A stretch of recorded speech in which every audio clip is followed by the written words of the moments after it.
How are you, कैसे हो आप बच्चों। आज हम एक नया टॉपिक शुरू कर रहे हैं इंटीजर्स का। इंटीजर्स यानी कि पूर्णांक।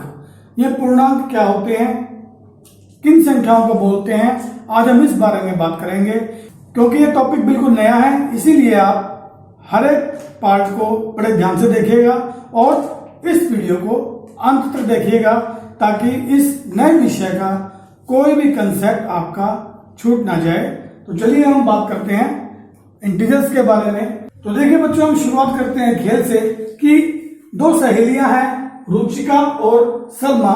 वो पासे से खेल रही थी और उनके पास 0, 1, 2, 3, 20 तक के संख्याएं लिखी हुई एक लाल रंग की पट्टी थी।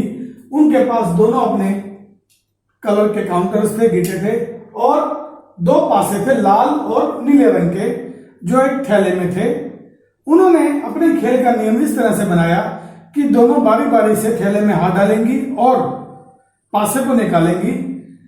अगर पासा लाल रंग का आता है तो उस पर आए अंक को वो राइट हैंड साइड में आगे बढ़ाएंगे, यानी कि दाएं तरफ आगे बढ़ाएंगे। और अगर थैले से पासा नीला निकलता है तो उस पर आई संख्या को वो पीछे वापस लेकर जाएंगे, यानी कि उतने पासे पर जो अंक आया होगा उसे उतने ही अंक पीछे जाना पड़ेगा। सबसे पहले रुचिका ने थैले में हाथ डाला और एक पासे को निकाला। उसके हाथ में जो पासा था वो था लाल रंग का पासा और उस पर अंक था बच्चों 4। तो रुचिका अपनी गोटी के साथ 1, 2, 3, 4 अंक आगे बढ़ गई राइट हैंड साइड में। दूसरी बारी आई सलमा की। सलमा ने जब थैले में हाथ डाला तो उसके पास भी लाल पासा आया और उस पर अंक था बच्चों 3। तो सलमा भी अपनी नीली गोटी के साथ 1, 2, 3 अंक आगे बढ़ गई। अब दूसरी बारी के लिए जब रुचिका ने थैले में हाथ डाला तो उसके हाथ में फिर से लाल पासा आया। अब उस पर अंक था बच्चों 3। तो रुचिका अपने लाल गोटी के साथ 1, 2, 3 स्थान आगे बढ़कर कहां पहुंच गए बच्चों 7 पर। अब नेक्स्ट टाइम जब सलमा ने थैले में हाथ डाला तो उसके हाथ में बच्चों नीला पासा आया और उस पर अंक था बच्चों 4। कितना अंक था 4। तो अब नीले पासे की कंडीशन क्या थी बच्चों कि अगर हाथ में नीला पासा आता है तो जितने उस पर अंक आएंगे उनको उतने ही अंक पीछे आना पड़ेगा। तो 4 अंक थे तो 1, 2, 3, 4 नहीं आई। सलमा ने अपनी गोटी 0 पर रख ली। तो इस पर रुचिका ने ऑब्जेक्शन लगाया, आपत्ति जताई कि आपको एक स्थान और पीछे जाना होगा। लेकिन यहां पर तो पीछे कोई अंक है ही नहीं, 0 से पहले तो कोई अंक नहीं है। तो इस समस्या के हल के लिए उन्होंने क्या किया, चलिए देखते हैं। क्योंकि 0 के पीछे तो कोई अंक था ही नहीं, 0 से पहले तो कोई संख्या ही नहीं थी।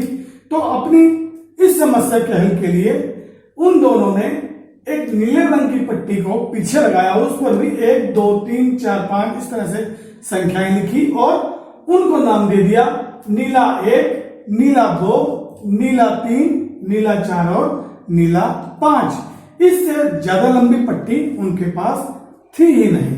तो सलमा जैसे कि 3 पर थी तो वो 1, 2, 3, 4 स्थान से पीछे आना था। तो 1, 2, 3 पर थी तो 1, 2, 3 और ये 4 स्थान पीछे आकर नीला 1 अंक पर आ गई। तो इस तरह से उन्होंने इन संख्याओं को नीला 1, नीला 2, नीला 3, नीला 4 नया नाम दे दिया। लेकिन अधिक पट्टी न होने की वजह से वो आगे इस पट्टी को नहीं बढ़ा पाई।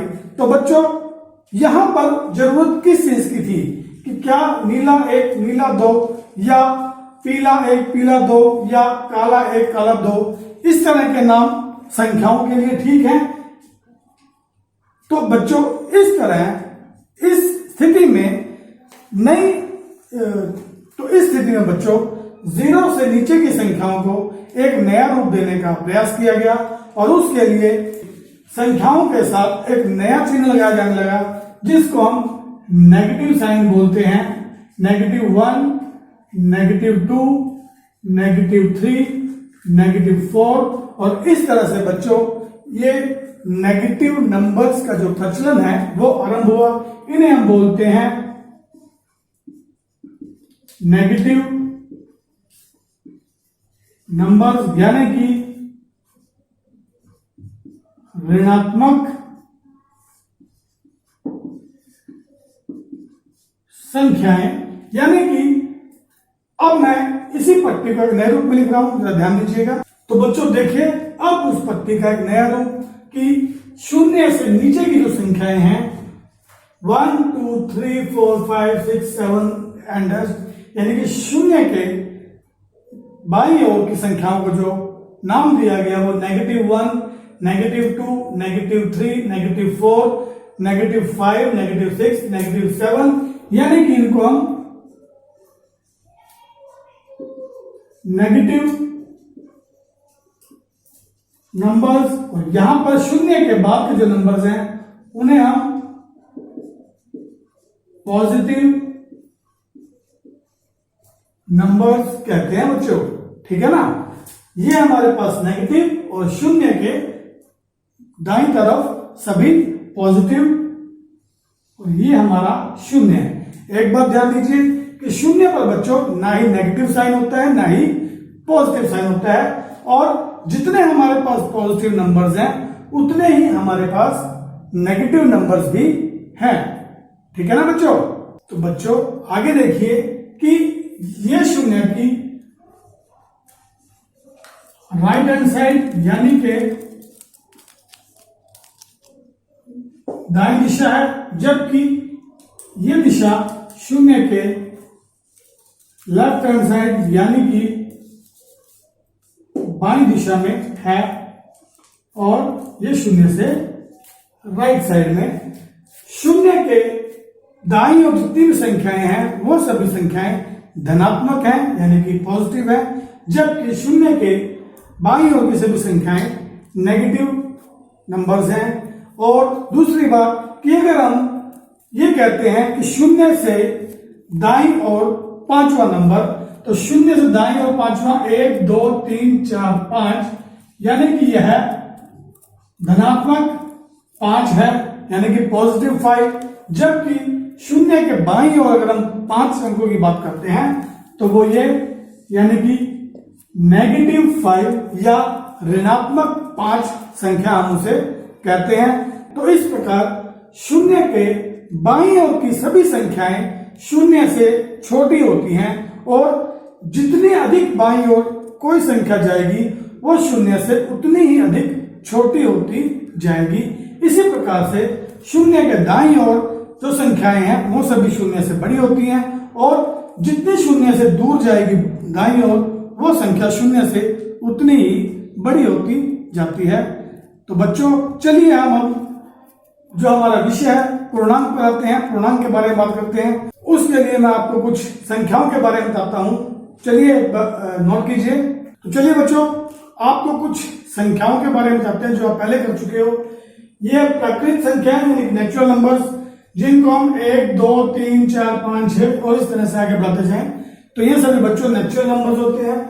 पूर्ण संख्याएं, अगर प्राकृतिक संख्याओं में एक शून्य को और ऐड कर दें, 0 और डाल दें, तो यह जो समूह बन जाता है वो पूर्ण संख्याओं यानी कि होल नंबर्स का यह हमारा एक ग्रुप बन जाता है। इसके बाद 0 का एक अलग आइडेंटिटी है कि 0 एक अलग संख्या है। उसके बाद इनमें से पॉजिटिव नंबर्स 1, 2, 3, 4, 5, 6, 7, 8, 9 इस तरह से, और नेगेटिव नंबर्स यानी कि ऋणात्मक संख्याएं जिनके बारे में अभी हमने यहां पढ़ा, -1, -2, -3, -4 एंड सो ऑन, या फिर ऋणात्मक 1, ऋणात्मक 2, ऋणात्मक 3, इस तरह से हम इनको पढ़ते हैं। तो बच्चों इन सभी प्रकार की संख्याओं को अगर हम एक बड़े समूह में इकट्ठा कर लें, यानी कि 0, 1, 2, 3, 4, 5 और नेगेटिव नंबर्स -1, -2, -3, -4, -5, तो बच्चों ये जो पूरा समूह बनता है, इन सभी को इकट्ठा करके जो एक समूह बनता है इस समूह को बोलते हैं ग्रुप ऑफ इंटीजर्स, यानी के पूर्णांकों का समूह। तो बच्चों ये है पूर्णांक जिसमें नेगेटिव नंबर्स, पॉजिटिव नंबर्स और जीरो सभी इकट्ठे हो जाते हैं। इस समूह को हम बोलते हैं इंटीजर्स का ग्रुप और इन संख्याओं को हम बोलते हैं इंटीजर्स। चलिए अब हम इंटीजर्स के बारे में कुछ बात करेंगे कि पूर्णांक क्या होते हैं और उनकी प्रॉपर्टीज क्या होती हैं। तो चलिए बच्चों, अभी हम इंटीजर्स के बारे में पढ़ चुके हैं। आइए कुछ इंटीजर्स की प्रॉपर्टीज, इनके गुणों के बारे में बात करते हैं। तो बच्चों देखिए, इंटीजर्स हमने बताया था अभी आपको कि 0, 1, 2, 3, 4 यानी कि सभी नेचुरल नंबर्स 0 और सभी नेगेटिव नंबर्स, इन सभी को मिलाकर जो ग्रुप बनता है वो इंटीजर्स का ग्रुप होता है बच्चों। और ध्यान दीजिए कि जो 0 के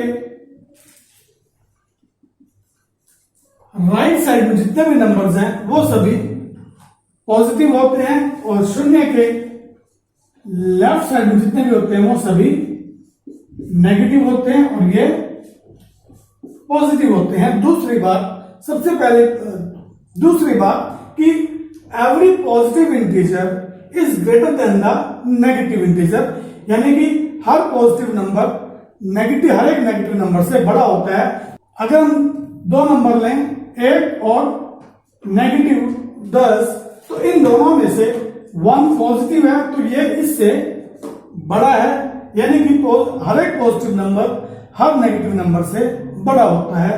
दूसरी बात कि हर एक पॉजिटिव नंबर 0 से भी बड़ा होता है। हर पॉजिटिव नंबर 0 से भी बड़ा होता है, यानी कि 1, 2, 3, 4, 5, 6 ये सभी संख्याएं 0 से बड़ी होती हैं। दूसरी बात, हर नेगेटिव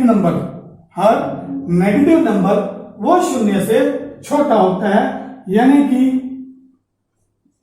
नेगेटिव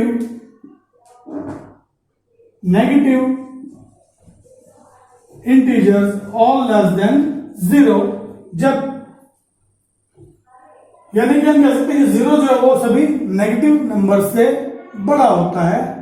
अगली बात की बात करते हैं 0 यानी कि 0 की, ना ही ये नेगेटिव है और ना ही ये पॉजिटिव है। 0 के साथ कोई साइन नहीं होता, ना ही नेगेटिव ना ही पॉजिटिव। इस संख्या पट्टी पर या हम कह सकते हैं नंबर लाइन पर कोई भी संख्या 0 से जितनी दूर राइट साइड में होगी वो 0 से उतनी ही बड़ी होगी और 0 से जितनी दूर लेफ्ट साइड में होगी वो 0 से उतनी ही छोटी होगी। तो बच्चों, ये प्रॉपर्टीज थी हमारी इंटीजर्स की। बड़ा ही सरल विषय है लेकिन नया है, इसलिए आपको थोड़ा सा मुश्किल लग सकता है। आप चाहें तो इस वीडियो को दोबारा देखकर इस टॉपिक को पूरी तरह समझ सकते हैं। Thank you.